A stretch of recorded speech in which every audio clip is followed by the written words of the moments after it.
বেশ। দেখো, আমরা প্রথম ক্লাসে আলোচনা করেছি ধ্বনি, বর্ণ, ধ্বনির পর বর্ণ, কিভাবে বর্ণের শ্রেণীবিভাগ, এগুলো আমরা ক্লিয়ার করে আলোচনা করেছি। আজকে আমাদের আলোচনার বিষয় ধ্বনি পরিবর্তন বা ধ্বনি পরিবর্তনের ধারা।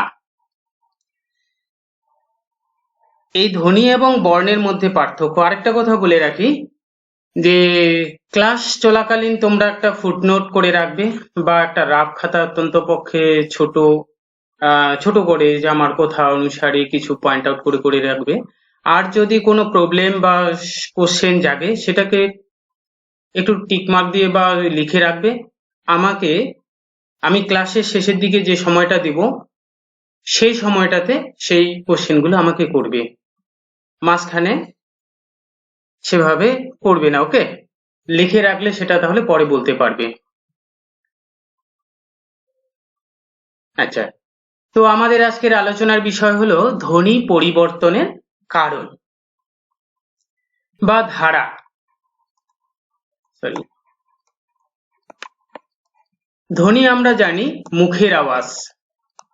মুখের বলতে তোমার বাকযন্ত্রের আওয়াজ, সেটা তোমরা জানো। এই যে মুখের আওয়াজটা কিভাবে পরিবর্তন হয়, এই পরিবর্তনের কারণ এবং পরিবর্তনের ফলে কি ধরনের একটা শব্দ গঠিত হয় সে সম্পর্কে আমরা জানব। যেমন 2013 সালে একটা প্রশ্ন এসেছে এরকম করে যে নিচের কোনটি স্বরলোপের উদাহরণ। স্বরলোপের উদাহরণ আমরা শব্দটা একটু পরে জানবো। স্বরলোপ, স্বর মানে স্বরধ্বনি, স্বর বর্ণগুলোর মধ্যে থেকে সেটা কিভাবে লোপ, লোপ মানে লুপ্ত বা হারিয়ে যাওয়া, কিভাবে স্বরধ্বনিটা লোপ হয়ে যাচ্ছে, হারিয়ে যাচ্ছে, সেটার একটা উদাহরণ এই চারটার মধ্যে একটাকে নির্বাচন করতে হবে। আমরা যেমন উচ্চারণ করে থাকি, এখানে যদি আমি বলি জানালাকে, জানালা উচ্চারণ সাধারণত জানালা উচ্চারণ করি না, না করে আমরা জানলা উচ্চারণ করে বসি খুব সংক্ষেপে। তাহলে এখানে দেখা গেল নয়ের আ হারিয়ে গেছে। আ একটা স্বরবর্ণ, তাই এটা হারিয়ে যাওয়া মানে স্বর লোপ হয়ে যাওয়া। এই ধরনের আমরা বিষয়গুলোকে জানব। দেখো, ধ্বনি পরিবর্তনের কারণ প্রথমে আমাদের জানতে হবে যে কেন, কি কি কারণে এই ধ্বনিগুলোর পরিবর্তন হয়ে যায়। একটা ভাষা তখনই সজীব থাকে যখন ভাষাটা চলমানতার মধ্যে দিয়ে নিজেকে পরিবর্তন করে এগিয়ে নিয়ে যেতে পারে। এই জন্য বলা হয় ভাষা একটা নদীর স্রোতের মতো চলে। নদী যেমন যেদিকে সুবিধা পায় সেদিকে বাঁক নিয়ে এগিয়ে চলে, ঠিক এরকমই ভাষাও একটা সজীব ভাষা, জীবন্ত ভাষা সহজ সরলতার মধ্যে দিয়েই এগিয়ে চলে। তোমরা যদি বাংলা ভাষার প্রথম থেকে শেষ পর্যন্ত দেখো, বর্তমান পর্যন্ত দেখো, তাহলে দেখতে পাবে নানা পরিবর্তনের মধ্যে দিয়ে সরলীকরণ হতে হতে বর্তমানের সেই আধুনিকতম রূপটি লাভ করেছে। সেই পরিবর্তনের ধারা সম্পর্কে আমরা আজকে জানব। শুরুতে বলে রাখি, ধ্বনি পরিবর্তনের বা ধ্বনি তত্ত্ব আলোচনা করতে গিয়ে ভাষা বিজ্ঞানের একটা শাখা রয়েছে, তার নাম বর্ণনামূলক শাখা। আমি তোমাদের সোর্সটার কোথাও বলে দিই। এই ভাষা বিজ্ঞান শব্দটা বর্তমানে পাবে তোমার ক্লাস 12 এর ভাষা ও শিল্প সংস্কৃতির ইতিহাসের প্রথম চ্যাপ্টারে। দেখো, প্রথমে ব্যাকরণ হিসাবে আমরা আলোচনা করে থাকি ভাষাকে সুসংগঠিতভাবে, শুদ্ধভাবে বা বিশুদ্ধভাবে শেখার জন্য বা পড়ার জন্য। ব্যাকরণটাকে আরো সুসংগঠিত করে নাম দেওয়া হয়েছিল ভাষা তত্ত্ব। এই ভাষা তত্ত্বে এখানে বেশি সূত্র নিয়ে আলোচনা করা হয়ে থাকে। তারপরে ভাষাতাত্ত্বিকরা নামকরণ করেছে ভাষা বিজ্ঞান। ব্যাকরণ এবং ভাষা তত্ত্বে বিশেষ করে ভাষার নানান ধরনের রূপ, কাঠামো, এগুলোকে তাত্ত্বিক দিক থেকে আলোচনা করা হয়েছে এবং ভাষা বিজ্ঞানে সাধারণত মুখের ভাষাকেই বেশি করে প্রাধান্য দেওয়া হয়েছে। এই ভাষা বিজ্ঞানের একটা বিশেষ শাখা হলো বর্ণনামূলক শাখা। তোমরা হয়তো জানো ঐতিহাসিক, তুলনামূলক, বর্ণনামূলক, এই 3 ধরনের একটা প্রধান শাখা রয়েছে ভাষা বিজ্ঞানে। তার মধ্যে বর্ণনামূলক হলো অন্যতম। এখানে বর্ণনা হিসেবে সমস্ত বিষয় আলোচনা করা হয়। এই বর্ণনামূলক ধারায় বা শাখায় ধ্বনি পরিবর্তনের কারণ হিসেবে দুইটাকে বিশ্লেষণ করা হয়েছে। একটা সাধারণ ধ্বনি পরিবর্তন, অর্থাৎ সহজেই ধ্বনিটা পরিবর্তন হয়ে যায়। এইখানে বাক ব্যবহারে বিশেষ অর্থ পার্থক্য ঘটে না। বাক ব্যবহারে বলতে এখানে বলা হচ্ছে মুখের কোথায়, বাক থেকে বাকযন্ত্র এটা রয়েছে, মুখের কোথায় তেমন অর্থ পার্থক্য ঘটে না। সাধারণত এখানে বাহ্যিক কারণগুলোকে ধরে নেওয়া হয়। আর ব্যাকরণ সম্মত ধ্বনি পরিবর্তন বলতে এখানে পরিবর্তনের পিছনে ব্যাকরণের প্রভাব রয়েছে। এখানে অর্থ পার্থক্য ঘটতে পারে, তবে সব জায়গায় অর্থ পার্থক্য ঘটে না।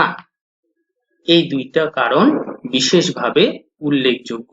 এই দুইটা কারণের উপর নির্ভর করে আমরা ভাষা পরিবর্তনের ধারার কারণকে সাধারণত দুভাগে ভাগ করেছি।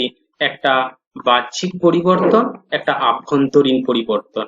বাহ্যিক পরিবর্তন মানে বাইরের দিক থেকে যা দেখা যায় বিশেষত, এবং আভ্যন্তরীণ কারণে যেটা সাধারণত আমাদের অনুভব করতে হয়। আভ্যন্তরীণ মানে ভিতরে, আভ্যন্তরীণ। আচ্ছা,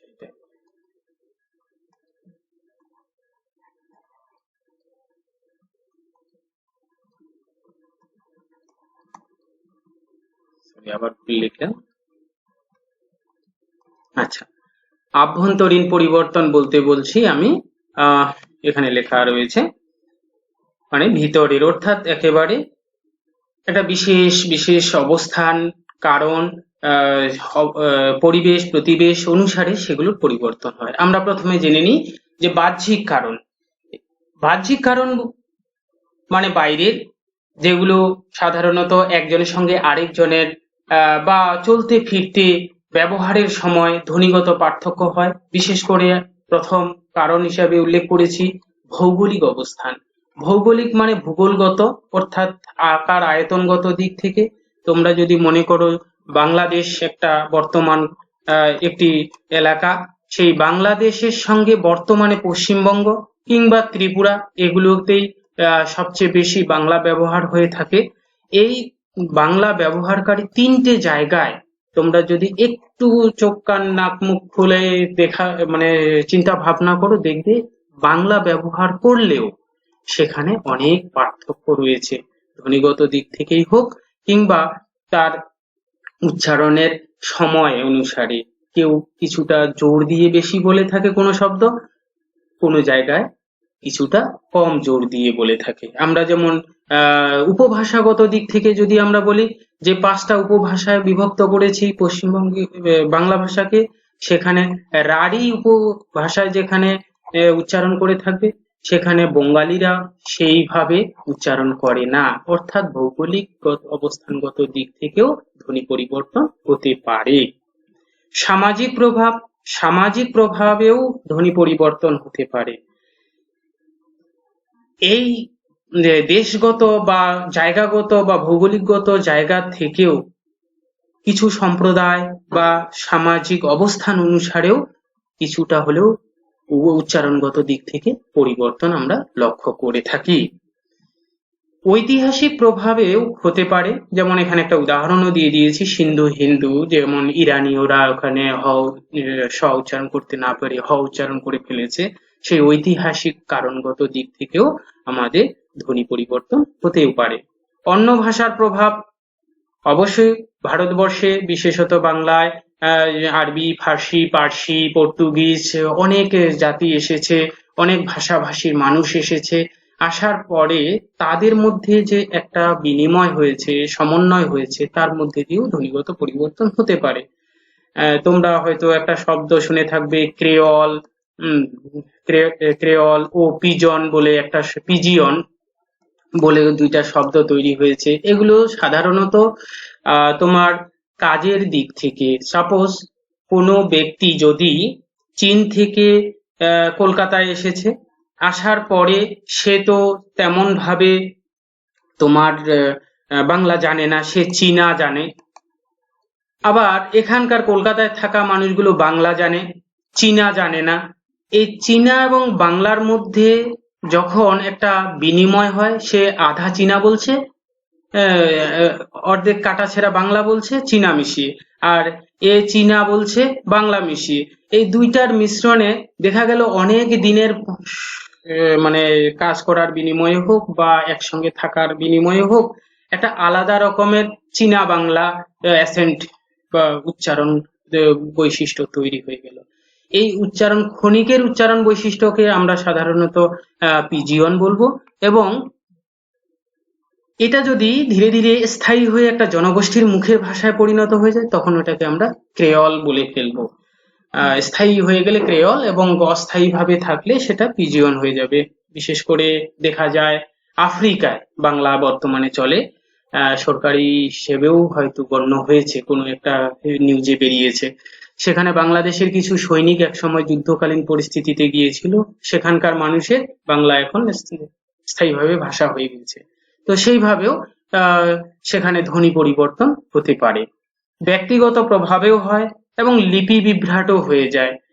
লিপি বিভ্রাট বলতে সাধারণত আমরা বলে থাকবো, যদি আমরা উচ্চারণ একদম দ্রুতভাবে উচ্চারণের সময় বলে থাকি, উদাহরণ হিসাবে আমরা বলতে পারি লিপি বিভ্রাটে বোস, BOSE, আমরা নেতাজি সুভাষচন্দ্র বোস ইংরেজিতে এরকম করে লিখি, এটাকে সাধারণত বাংলায় আমরা বসু উচ্চারণ করি। যদি আবার এরকম করে লিখে দিই বসু, এই বসুকে আমরা যদি বাংলায় বাসু উচ্চারণ করে দিই, তাহলে তো কোনো প্রবলেমই নেই, এটা তো ভুল উচ্চারণ হচ্ছে না, কারণ ইংরেজির মধ্যে দিয়ে। এভাবেও লিপি বিভ্রাটের মধ্যে দিয়েও ধ্বনি পরিবর্তন হতে পারে, কিন্তু আসলে বাসু নয়, বসু উচ্চারণটা হয়ে থাকে। তো এই গেল বাহ্যিক বা বাইরের কারণ যার মধ্যে দিয়ে ধ্বনি পরিবর্তন হতে পারে। আভ্যন্তরীণ কারণকে আমরা আবার দুভাগে ভাগ করেছি, একটা শারীরিক কারণ, মানসিক কারণ। আমরা জানি মানুষের মুখের উচ্চারণকেই ধ্বনি বলে, সেই উচ্চারণের শারীরিক দিক থেকেও একটা সহযোগিতা বা সহযোগী হয়ে থাকে, এবং মানসিকভাবে তোমরা মনে করবে, মানসিকভাবে যে মানুষটা সক্রিয় নয়, কিংবা সে যদি খুব দুঃখে থাকে, তার কাছে হাসির আওয়াজ করলে সে কিন্তু সেভাবে রেসপন্স দিতে পারবে না। তো এই কারণে একটা ধ্বনি উচ্চারণের মধ্যে শারীরিক এবং মানসিক এই দুইটি সক্রিয়ভাবে কাজ করে। তাহলে শারীরিক দিক থেকে বাকযন্ত্রের ত্রুটি বা আরামপ্রিয়তার মধ্যে দিয়েও আমরা তোমার ধ্বনি পরিবর্তন ঘটাতে পারি, অর্থাৎ কষ্টকর একটা উচ্চারণ রয়েছে, কিংবা যারা একটু তোতলা, জিভ খাটো হয়ে থাকে, দেখবে সে স্পষ্টভাবে যতই উচ্চারণ করতে চাক না কেন, সেই স্পষ্ট উচ্চারণ করতে পারবে না, কিছুটা হলেও একটু বিকৃত বা ধ্বনিগত পরিবর্তন আসবে। শ্রবণের বা বোধের দিক থেকে, শ্রবণ বা বোধের দিক থেকে সাধারণত বলা হয়, আমি একটা কিছু বললাম, ওইটা সে একজন সাধারণত বয়ের দিকে ভ থেকে ব হয়ে যেতে পারে, ভাত দাও না বলে বাদ দাও হয়ে যেতে পারে। তো এভাবেও ধ্বনি পরিবর্তন হতে পারে। অনুকরণ বা অনুসরণের অক্ষমতা থেকেও ধ্বনি পরিবর্তন হয়, কিংবা যদি এরকমটা হয়ে যায় যে রিক্সা, রিক্সা, সরি এখানে হবে এটা রিক্সা, রিক্সা বানানটা সাধারণত এরকম করেও লেখা যায়, অনেক জায়গায় রয়েছে কয় শটা যুক্ত হয়ে, বসন্ত দিলেই যুক্ত হয়ে যাবে। রিক্সাকে অনেকে রিস্কা বলে থাকে, শটাকে আগে দিয়ে করে, কারণ এখানে ইংরেজি শব্দটা হয়তো সে উচ্চারণ অনুসরণ করতে পারলো না ভালোভাবে, সেটা এটার সঙ্গে ত্রুটি বা শ্রবণের কারণের সঙ্গে যুক্ত করা যেতে পারে, এভাবে ধ্বনি পরিবর্তন হয়। আরেকটা কারণ হিসেবে আমরা উল্লেখ করতে পারি দ্রুত উচ্চারণের ত্রুটি থেকে। দ্রুত উচ্চারণে মানুষ যতদিন যাচ্ছে যন্ত্রের সঙ্গে তাল মিলিয়ে চলতে চলতে দ্রুত অস্থিরতা বেড়ে যাচ্ছে, সেই দ্রুততা বা অস্থিরতা থেকেও আমাদের কিছুটা হলেও ধ্বনি পরিবর্তন হয়। যেমন আমি যদি বলে থাকি উদাহরণ হিসেবে, তোমার কোথায় যাবে, এরকম একটা বড় রকমের বাক্য বলতে হবে আমাকে, এটা না বলে কেউ বলে যাবে, এত দ্রুত ভাবে উচ্চারণ করছি যে সেটা সংক্ষিপ্ত হয়ে একসঙ্গে লেগে যাচ্ছে। তোমরা যদি চট্টগ্রামের দিকে বাংলা উচ্চারণের প্রভাবটা দেখো, তাহলে বাংলা সেভাবে তোমরা বুঝতেই পারবে না। তার মূল কারণ হলো বাংলাকে ওরা এতটাই সংক্ষিপ্ত করে দ্রুত উচ্চারণ করে ফেলে, মনে হচ্ছে যেন তারা রাখাইন অঞ্চলের কিছু ভাষা বলে ফেলছে। তো এটার ফলেও ধ্বনি পরিবর্তন হতে পারে। অল্প আয়াস বা আরাম প্রবণতা, এই আরাম প্রবণতা মানুষের একটা বৈশিষ্ট্য, অন্যতম বৈশিষ্ট্যে পরিণত হয়েছে। জিভকে অতটা প্রেসার দিয়ে একটু জোরে এদিক ওদিক ঘুরিয়ে উচ্চারণ করাতে চায় না, খুব সহজে উচ্চারণ করাতে চায়।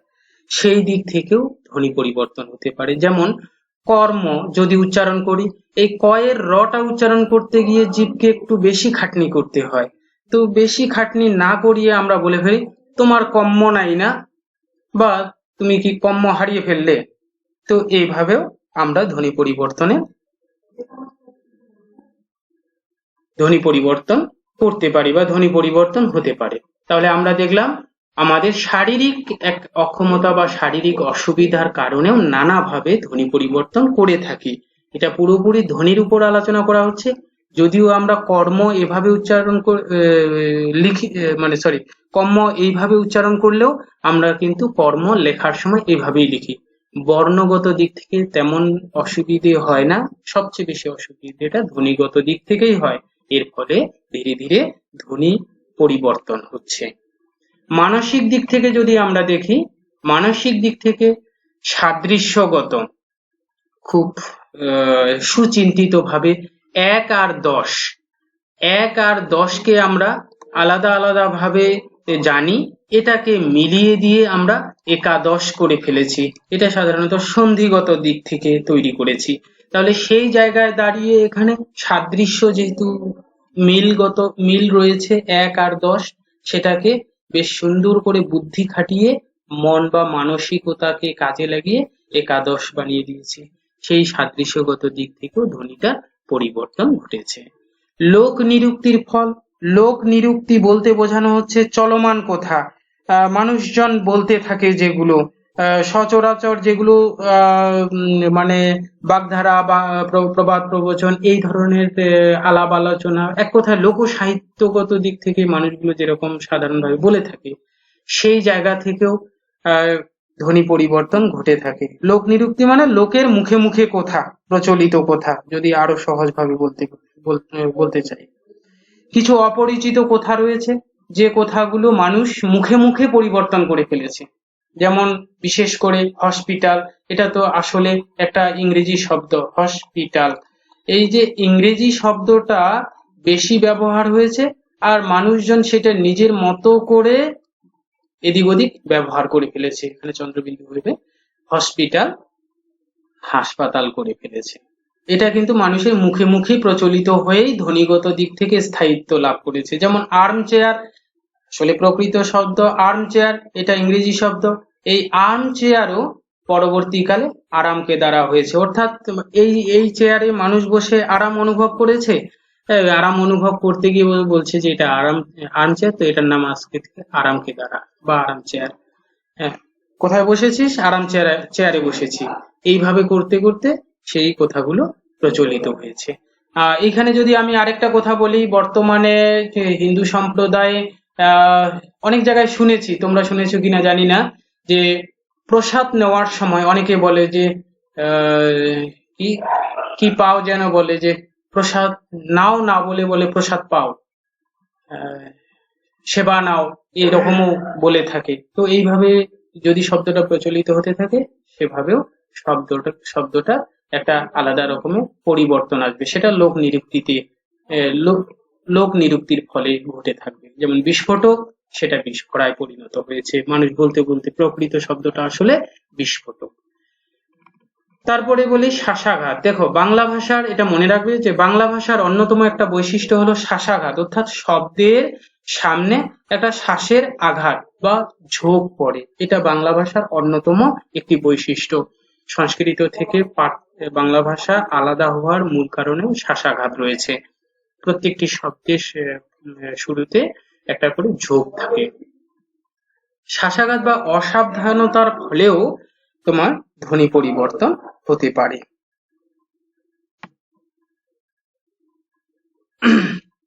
যেমন আমি যদি একটা উদাহরণ দিতে পারি, আসলে প্রকৃত শব্দ একটা গামোছা, একদম স্ট্যান্ডার্ড শব্দ, কিন্তু আমরা গামছা গামছা এরকম ভাবে উচ্চারণ করে থাকি, অর্থাৎ গাম গাম গামছা। এই যে শ্বাসাঘাত বা ঝোঁক পড়ছে বা অসাবধানতাবশত আমরা ওকারটাকে ছেড়ে দিচ্ছি, এর ফলেও ধ্বনি পরিবর্তন হয়ে যাচ্ছে। বিশুদ্ধি প্রবণতার জন্য, বিশুদ্ধি মানে একদম শুদ্ধতা, সঠিক, ওটাকে খারাপ মনে হচ্ছে, ওটাকে আমরা একটু শোধন করে নেব, এই মানসিকতা থেকেও ধ্বনি পরিবর্তন হতে পারে। যেমন অনেকে একটা খারাপ শব্দ দিয়ে নামকরণ করা হয়েছে প্রাচীনকাল থেকে, সেই খারাপ শব্দটা অনেকে উচ্চারণই করছে না, না করে সেটার একটা নতুন করে নামকরণ করে দিয়েছে তারা। ধীরে ধীরে সেটাকে সেই ধ্বনিটাই বা সেই শব্দটাই ব্যবহার হওয়া শুরু হয়ে গেল, মানুষের মুখে মুখে প্রচলিত হয়ে গেল। সেটাও তোমার ধ্বনি পরিবর্তনের মূল কারণ হতে পারে। যেমন একটা উদাহরণ হিসাবে দিতে পারি, বেনেগাঁও। বেনেগাঁও শুনতে একটু খারাপ লাগছে, ওটাকে বাণীগ্রাম করে দেওয়া হয়েছে। এটা একটু প্রচলিত শব্দ, এই দিক থেকে বেনেগাঁওকে বলে দেওয়া হয়েছে বাণীগাঁও। আমি আসামের দিকে একটা গ্রামের নাম শুনেছি, একটা সংবাদ মাধ্যম থেকেই শুনেছি। সেই গ্রামের নাম কেউই উচ্চারণ করে না, আমি উচ্চারণ করছি না। বর্তমানে সেই নামটাকে পরিবর্তন করার জন্য সেখানকার মানুষজন উঠে পড়ে লাগছে। তো সেটাও বিশুদ্ধি প্রবণতার দিক থেকে সেই শব্দটির পরিবর্তন হচ্ছে। আবেগময়তা বা ভাব প্রবণতা থেকেও ধ্বনি পরিবর্তন হয়ে থাকে। যেমন উদাহরণ হিসেবে আমরা দেখেছি এখানে বাবা, বাবাকে আমরা বাবু বলছি। কিভাবে? আবেগের বশে, ভালোবাসা ভাব, একটু আবেগ ভাব দেখিয়ে আরো একটু আবেগ ঘন পরিবেশ তৈরি করার জন্য বাবাকে আমরা বাবু বলছি, কিংবা কাকাকে কাকু বলছি, হ্যাঁ, ছোট কাকাকে ছোটকা বলছি। এই যে একটা শব্দেরই পরিবর্তন, ধ্বনিগত পরিবর্তন ঘটছে, সেটা আবেগময়তার মধ্যে দিয়ে ঘটছে। এটা মানসিক কারণে ঘটে থাকে। কিংবা অজ্ঞতা, দেখবে অনেকে উচ্চারণ করে থাকে, ফর্ম এবং ফ্রমের মধ্যে পার্থক্য সেভাবে করতে পারে না। একটা ফর্ম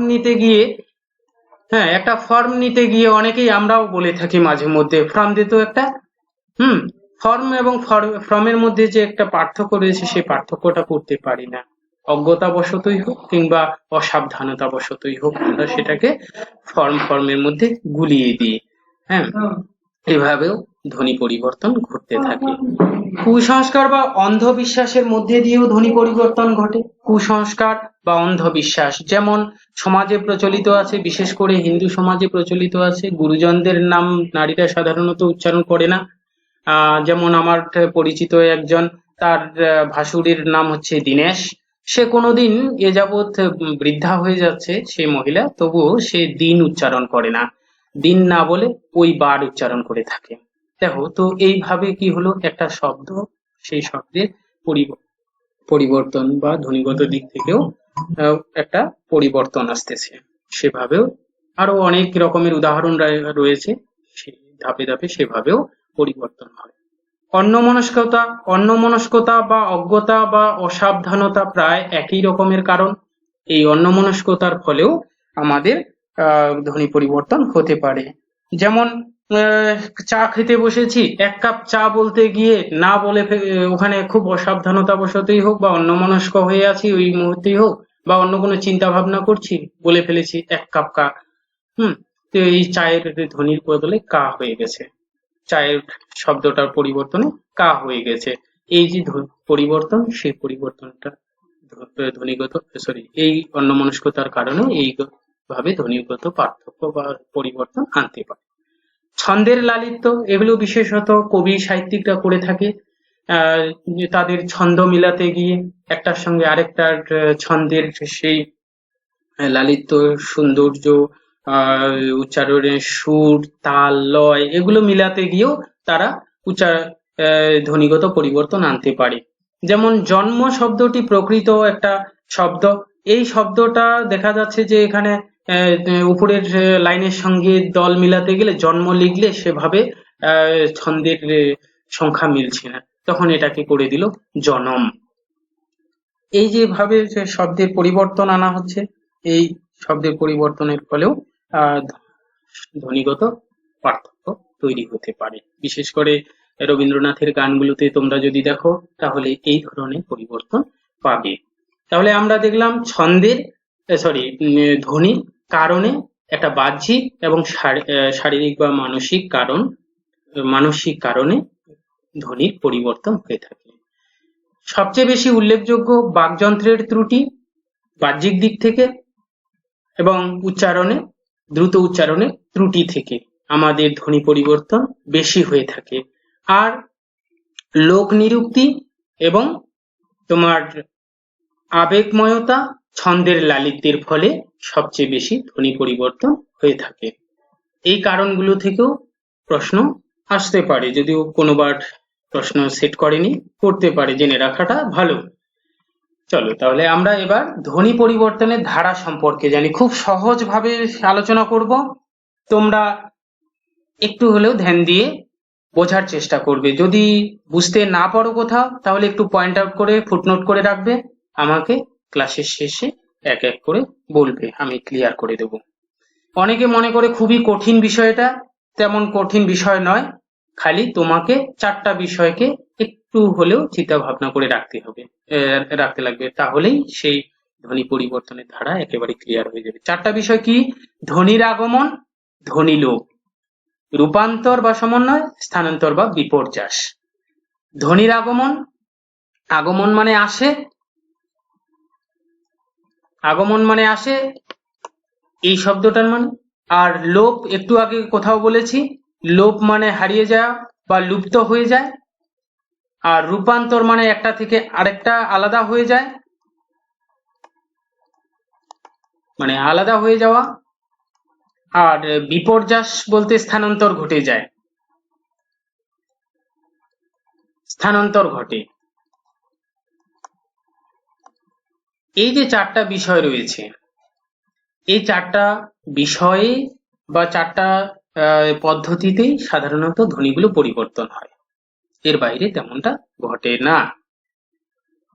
বাংলা ভাষা সাধারণত ধ্বনি পরিবর্তন সেভাবে হয় না। খুবই সহজ। ধ্বনির আগমন বলেছি, ধ্বনির আগমন মানে ধ্বনি আসে, অর্থাৎ যে শব্দ বা ধ্বনিটার একটা পরিবর্তন ঘটছে সেটা আগে আসলে আদি, মাঝখানে আসলে মধ্য আগম, বা শেষে বা অন্তে আসলে অন্ত। স্বর যদি আসে বা স্বরধ্বনি যদি আসে তাহলে স্বরাগম, আর যদি এখানে ব্যঞ্জন আসে তাহলে ব্যঞ্জনাগম। একদম সহজ। তোমরা চিত্রটা হয়তো দেখতে পাচ্ছ, দেখে নাও। এখানে স্বরধ্বনির আগম, স্বরধ্বনি আগে আসলে স্বরাগম, আদি স্বরাগম, মধ্যে আসলে মধ্য স্বরাগম, অন্তে আসলে অন্ত স্বরাগম। ঠিক একইভাবে যেহেতু ধ্বনি দুইটা, স্বরধ্বনি এবং ব্যঞ্জন ধ্বনি, তাহলে ব্যঞ্জন ধ্বনির বেলাও ঠিক একইভাবে আগে আসলে আদি ব্যঞ্জনাগম, মধ্যে আসলে মধ্য ব্যঞ্জনাগম, অন্তে আসলে অন্ত ব্যঞ্জনাগম। এই দুটা আমি পরে আলোচনা করছি, দীর্ঘীকরণ এবং দ্বিত্ব। মধ্য ব্যঞ্জনাগমকে, এগুলোকে ব্যঞ্জন ধ্বনিগুলো এসেছে অন্তর্য প ত হ, এগুলো পরে আলোচনা করছি, এটা মধ্য ব্যঞ্জনাগমের মধ্যেই পড়ে। তাহলে খুব সহজভাবে আমরা বুঝতে পারলাম যে স্বরধ্বনির আগমন আগে ঘটলে আদি স্বরাগম, বাস নাম হয়ে যাবে।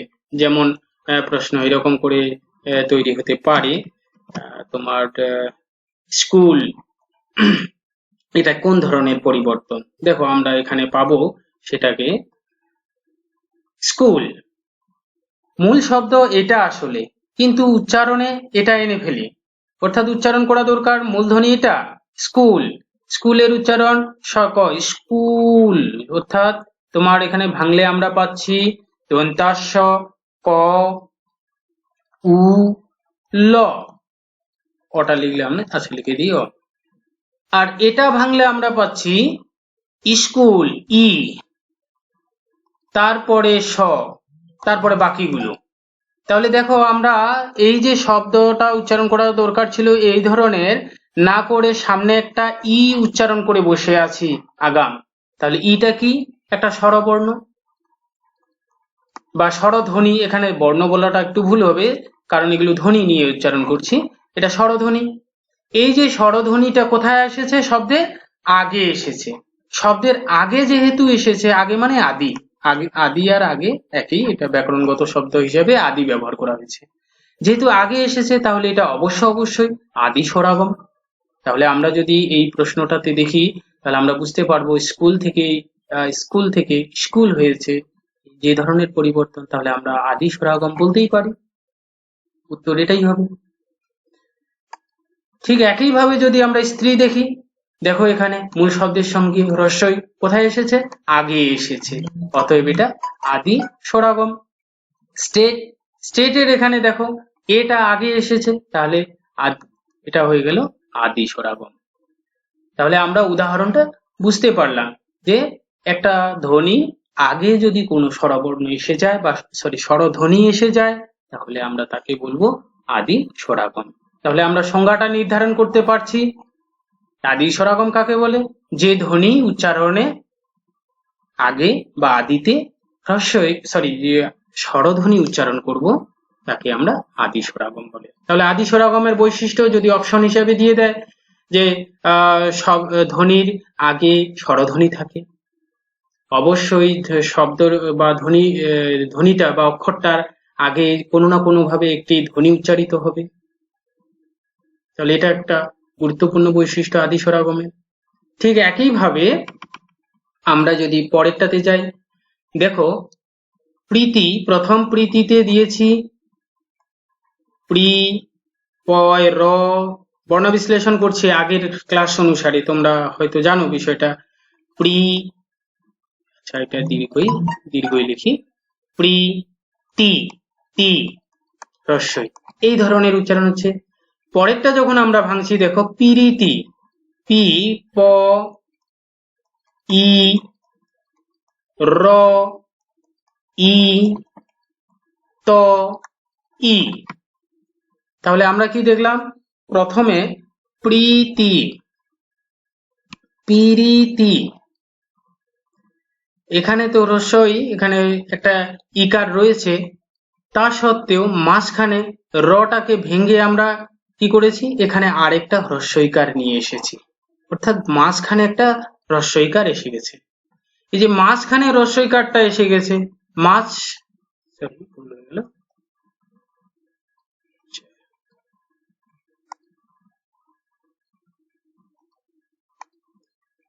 আচ্ছা মাঝখানে যে আমরা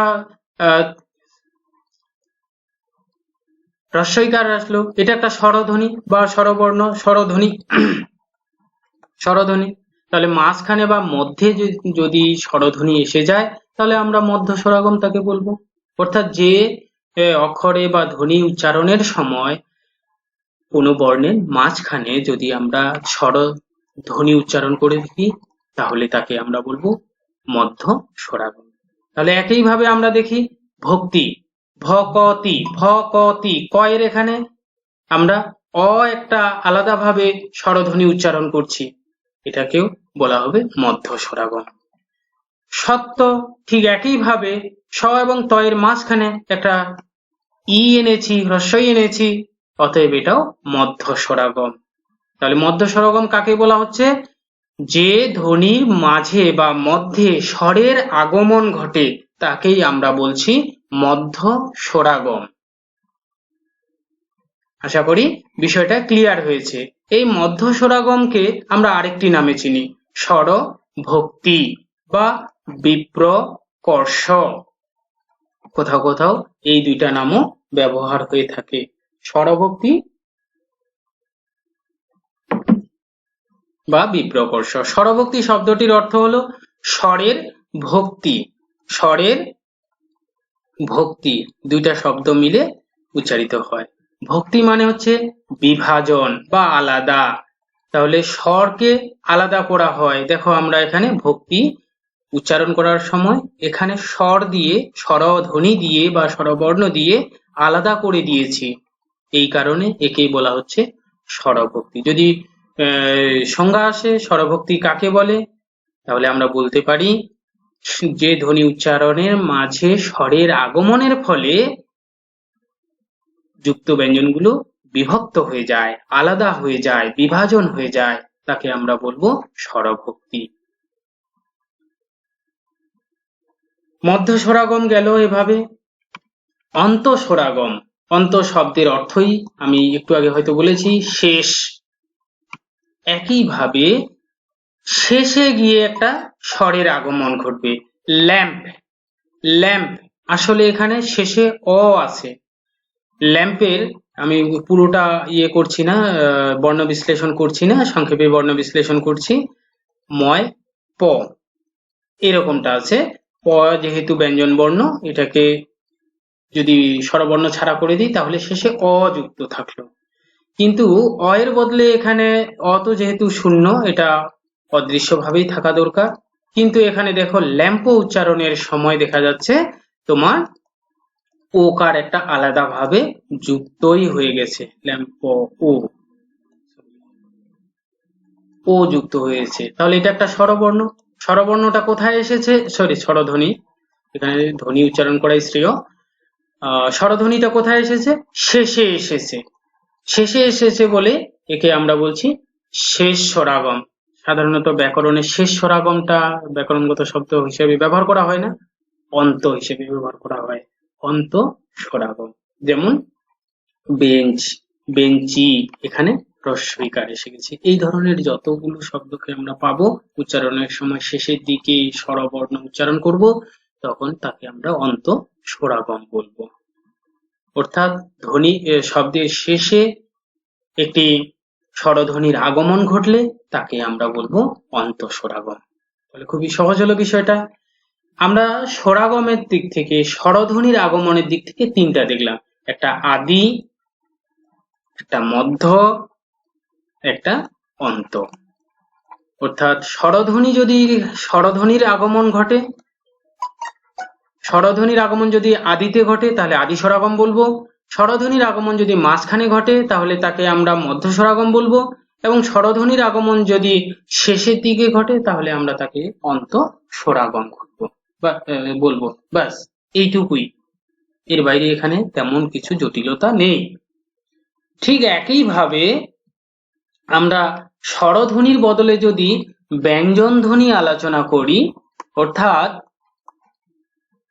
ধ্বনির আগে বা শব্দের আগে যদি ব্যঞ্জনের আগমন হয় তাহলে আমরা তাকে ব্যঞ্জনাগম বলবো বা আদি ব্যঞ্জনাগম বলবো। ঠিক একইভাবে যদি ব্যঞ্জন ধ্বনি মাঝখানে আসে তাহলে মধ্য ব্যঞ্জনাগম বলবো। আবার যদি ব্যঞ্জন ধ্বনি শেষে বা অন্তে আসে তাহলে আমরা তাকে অন্ত ব্যঞ্জনাগম বলবো। যেমন উদাহরণগুলো আমরা এখানে আলোচনা করি। এখানে হয়তো একটু ভুল লিখেছি, এখানে ব্যঞ্জন হবে, তোমরা কারেকশন করে নিও। ব্যঞ্জনাগম, দেখো এখানে উজু, উজু শব্দটাকে যদি আমরা বিশ্লেষণ করি, উ জু বিশ্লেষণ করলে এই ধরনের পাচ্ছি। আর রুজুকে যদি আমরা বিশ্লেষণ করি, র উ জ উ এই ধরনের পাচ্ছি। তাহলে আমরা এই মূল ধ্বনিটার বাইরে গিয়ে একটা র কে পাচ্ছি। রটা কোথায় আছে? শব্দটা বা অক্ষরটা বা ধ্বনিটার আগে, একদম আদিতে। অতএব এই উদাহরণ, ধ্বনি পরিবর্তনের উদাহরণটা হলো আদি ব্যঞ্জনাগম, অর্থাৎ আদিতে আগে ব্যঞ্জনের আগমন। তাহলে আমরা দেখছি ধ্বনি উচ্চারণের সময় শুরুতে যদি কোনো ব্যঞ্জনের আগমন ঘটে বা ব্যঞ্জনের আদিতে বা ধ্বনির পূর্বেই উচ্চারিত হয়ে যায় তাহলে আমরা তাকে আদি ব্যঞ্জনাগম বলবো। ঠিক একইভাবে দেখো উপকথা রূপকথা হয়ে গেছে, অর্থাৎ উ এর সঙ্গে একটা র যুক্ত হয়ে গিয়েছে। কোথায় হয়েছে? আগে হয়েছে বা আদিতে হয়েছে, কারণ এটা আদি ব্যঞ্জনাগম। ওষ্ঠ, ঠোঁট, এটা ভেঙে একটু আলাদা করে হয়েছে, ও ওকারের সঙ্গে ঠ যুক্ত হয়ে গিয়েছে, সেটাকে আমরা বলছি আদি ব্যঞ্জনাগম। শোনা যাচ্ছে না?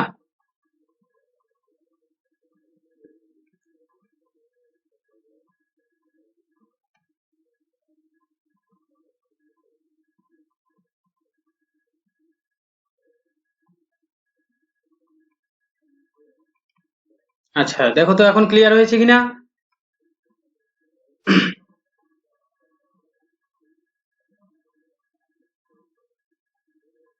ঠিক আছে না? বেশ, চলো। মধ্য স্বরাগম, এখানে একটু প্রিন্ট টাইপগত ভুল হয়ে গেছে, তোমরা একটু দেখে নেবে, এটা ব্যঞ্জনাগম হবে। হুম, যাই। তাহলে মধ্য স্বরাগম একইভাবে, সরি, মধ্য ব্যঞ্জনাগম, স্বরাগমে